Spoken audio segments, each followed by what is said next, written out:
এই শীতে কোনো পিঠা তৈরি করে কারো কাছ থেকে যদি অনেক অনেক বেশি প্রশংসা পেতে চান তাহলে আজকের রেসিপিটি আপনার জন্য। খুবই অল্প সময়ে অল্প উপকরণে ঝটপট এই পিঠাটি তৈরি করে নিতে পারবেন, আর এটা এতটাই মজার যে একবার বাসায় তৈরি না করলে বুঝতেই পারবেন না। আমার পরিবার সবাই তো এটা খাওয়ার পর অনেক বেশি প্রশংসা করছিল, বলছিল এত অল্প সময়ে কিভাবে তুমি এত মজা একটা পিঠা তৈরি করে নিয়ে আসলা। আসসালামু আলাইকুম, আশা করছি আজকের রেসিপিটি আপনাদের ভালো লাগবে। যদি ভালো লাগে অবশ্যই একটা লাইক দিবেন আর আমার ভিডিওগুলো বেশি বেশি শেয়ার করবেন। রেসিপিটি শুরু করে দেওয়ার জন্য প্রথমে চুলা একটা প্যান বসিয়ে নিয়েছি, আর তাতে দিয়েছি 1.5 টেবিল চামচ পরিমাণ রান্নার রেগুলার তেল, চাইলে ঘিও দিতে পারবেন। এরপর দিয়েছি হাফ কাপ পরিমাণ সুজিটা তেলের সাথে খুব ভালোভাবে ভেজে নিচ্ছি। যখন খুব সুন্দর একটা স্মেল চলে আসবে সুজি ভাজার, সেই পর্যায়ে মাঝে দিয়ে দিচ্ছি 1.5 কাপ পরিমাণ পানি। আমি হাফ কাপ সুজির জন্য 1.5 কাপ পরিমাণ পানি দিয়ে এটাকে সবকিছু একত্রে সাথে সাথে মিশিয়ে নিচ্ছি, তা না হলে আবার দলা পাকিয়ে যাবে। এরপর মাঝে দিয়ে দিচ্ছি প্রায় 3 চামচ পরিমাণ চিনি আর দিয়ে দিচ্ছি সামান্য পরিমাণ লবণ। এবার সবকিছু একত্রে নেড়ে মিশিয়ে নিব।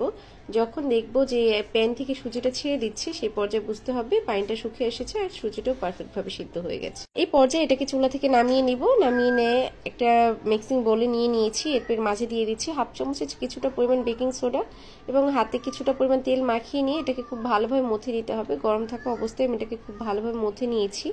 মথে নেওয়া হয়ে গেছে। এবার পিঠাটা তৈরি করে নেব। পিঠা তৈরি করে নেওয়ার জন্য প্রথমে হাতে কিছুটা পরিমাণ তেল মাখিয়ে নিয়েছি, আপনারা চাইলে ঘিও মাখিয়ে নিতে পারেন। এবার পিঠাটা তৈরি করে নেব। আমি গোল আকার শেপ দিয়ে এই পিঠাটা তৈরি করে নিচ্ছি, আপনারা চাইলে আপনাদের পছন্দ অনুযায়ী শেপ দিয়ে এটা তৈরি করে নিতে পারেন। হাতের সাহায্যে কিছু ডো হাতে নিয়ে নিয়েছি, এবার দুইটা হাতের সাহায্যে ঘুরিয়ে এরকম গোলাকার একটা শেপ দিয়ে নিয়েছি। এই একই রকম ডিজাইনে আমি সমস্ত পিঠাগুলো তৈরি করে নেব। পিঠাগুলো তৈরি করে নেওয়া হয়ে গেলে একটা সাইডে রেখে দিয়ে আমি পিঠাটা যে শিরার মাঝে ভিজাবো সেটা তৈরি করে নিচ্ছি। এর জন্য প্রথমে চুলায় একটি প্যান বসিয়ে নিয়েছি, আর তাতে দিয়ে দিচ্ছি 1/4 কাপ পরিমাণ চিনি আর দিয়ে দিচ্ছি সামান্য পরিমাণ পানি। এবার এটা দিয়ে ক্যারামেল তৈরি করে নেব। চুলা আঁচটা মিডিয়াম হাইতে রেখে ক্যারামেলটা তৈরি করে নিচ্ছি। যখন ক্যারামেলে ঠিক এমন একটা কালার চলে আসবে সেই পর্যায়ে চুলা আঁচটা বন্ধ করে দিতে হবে, তা না হলে আবার ক্যারামেলটা পুড়ে যাবে, তখন খেতে তিতা লাগবে আর কালারটাও খুব সুন্দর আসবে না। সেই জন্য এই পর্যায়ে চুলা আঁচটা বন্ধ করে দিয়ে এর মাঝে দিয়ে দিচ্ছি 2 কাপ পরিমাণ লিকুইড দুধ। আমি এখানে গরুর দুধটা দিয়েছি। এবার এটা দিয়ে আবার চুলা আঁচটা ধরিয়ে দিব।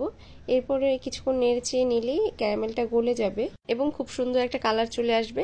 এই পর্যায়ে ক্যারামেলটা গলে গেছে। এবার এর মাঝে অন্যান্য উপকরণগুলো দিয়ে দিচ্ছি। প্রথমে দিয়ে দিচ্ছি 1 টুকরা দারচিনি আর 1 টুকরা এলাচ। এবার এগুলো একটু নেড়ে মিশিয়ে নিচ্ছি। এরপর দিয়ে দিচ্ছি 2 চামচ পরিমাণ পাউডার মিল্ক। এতে করে এটা খুব দ্রুত ঘন হয়ে যাবে এবং খেতেও ভালো লাগবে, একটা শাহি শাহি ফ্লেভার আসবে।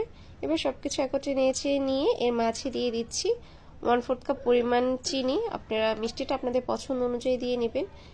এবার সবকিছু জাল করে নেওয়া হয়ে গেলে আস্ত যেই গরম মশলাগুলো দিয়েছিলাম সেগুলো তুলে নিচ্ছি। এই পর্যায়ে দুধের শিরাটা রেডি হয়ে গেছে। এবার এটাকে চুলা থেকে নামিয়ে একটা সাইডে ঢাকনা দিয়ে ঢেকে রেখে দিব। আর অন্য আরেকটা প্যান বসিয়ে নিয়েছি, তাতে দিয়েছি পর্যাপ্ত পরিমাণ তেল। তেলটা যখন গরম হয়ে এসেছে সেই পর্যায়ে এক এক করে সুজির যে পিঠাগুলো তৈরি করে রেখেছিলাম সেগুলো এর মাঝে দিয়ে দিচ্ছি। এবার এগুলোকে উল্টে পাল্টে পছন্দ মতো কালার করে ভেজে নেব। খুব সুন্দর একটা কালার যখন চলে আসবে সেই পর্যায়ে তেল ছড়িয়ে তুলে নেব। এই পর্যায়ে পিঠাগুলো ভেজে নেওয়া হয়ে গেছে। এবার এটাকে তেল ছড়িয়ে তুলে নিচ্ছি। আর দেখি বুঝতে পারছেন প্রত্যেকটা পিঠায় খুব সুন্দর একটা কালার চলে এসেছে। এবার যে আগে থেকে দুধটা জাল করে রেখেছিলাম সেটা আরও কিছুটা একটু গরম করে তার মাঝে পিঠাগুলো এক এক করে দিয়ে দিচ্ছি। এতে করে এই পিঠার মধ্যে দুধটা খুব ভালোভাবে প্রবেশ করতে পারবে এবং অনেক বেশি রসালো হবে। সবশেষ উপর থেকে কিছু নারকেল কোরানো ছড়িয়ে দিয়ে ঢাকনা দিয়ে ঢেকে কিছু সময়ের জন্য রেখে দিব। এরপর একটা সার্ভিং প্লেটে সার্ভ করে নিলেই রেডি মজাদার এই পিঠার রেসিপিটি। এটা যদি আপনি 2 থেকে 3 ঘন্টার মতো রাখেন তাহলে এটা আর বেশি ভালো হয়, রসটা খুব ভালোভাবে প্রবেশ করতে পারে। আল্লাহ হাফেজ।